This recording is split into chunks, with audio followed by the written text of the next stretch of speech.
Everybody. So after I made my last video about why people distrust science because it changes, I couldn't stop thinking about the other side of that coin, and I'm going to put the link for that in my captions. But I was laying in bed this morning, just wasn't ready to get up. I was turning over in my head, probably my anthropology classes whispering to me, and I realized there's a massive distinction that we aren't talking about enough, and we need to stop confusing different ways of knowing with the refusal to know.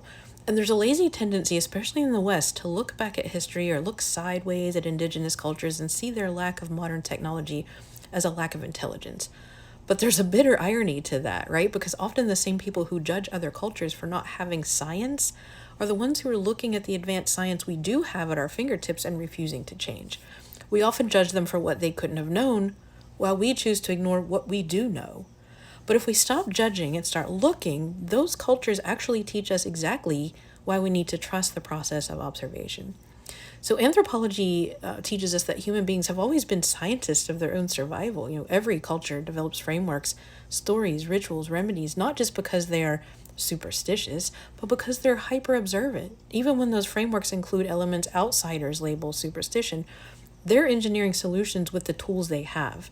So when a community boils willow bark to treat pain, they don't need to know the chemical formula for acetylsalicylic acid to know it works, right? When a Polynesian navigator reads the swell of the ocean to find land, they don't need a GPS satellite to understand the physics of waves and currents. And when a culture enforces strict washing rituals, they don't need to see bacteria under a microscope to recognize that unclean often leads to unwell.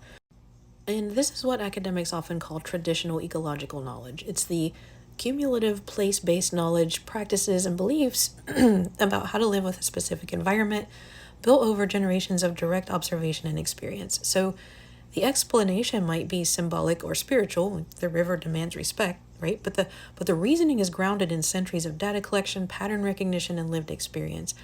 That is not ignorance, that's adaptation. They're squeezing every ounce of survival out of the information available to them. And this is where the difference lies, the difference that keeps circling in my mind. At their best, those knowledge systems are not rejecting evidence, they're working within the limits of their evidence.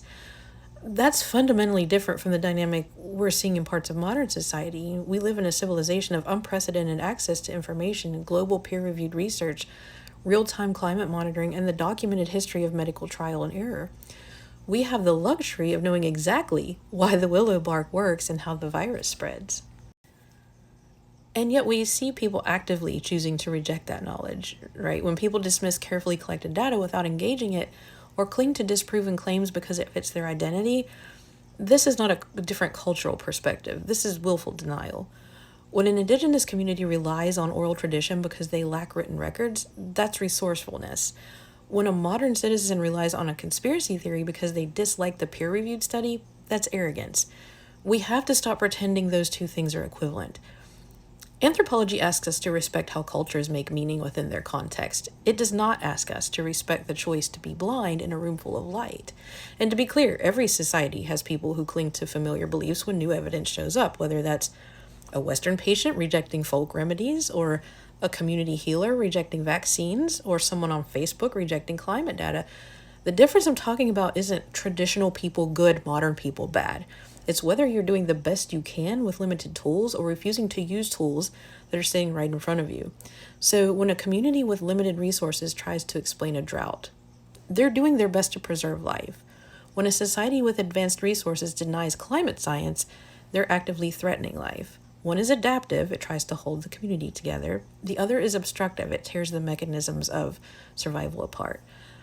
Science isn't just a Western concept. Modern laboratories and journals grew out of specific historical institutions, but the basic habit of observing, testing, and refining what works is something humans have done everywhere.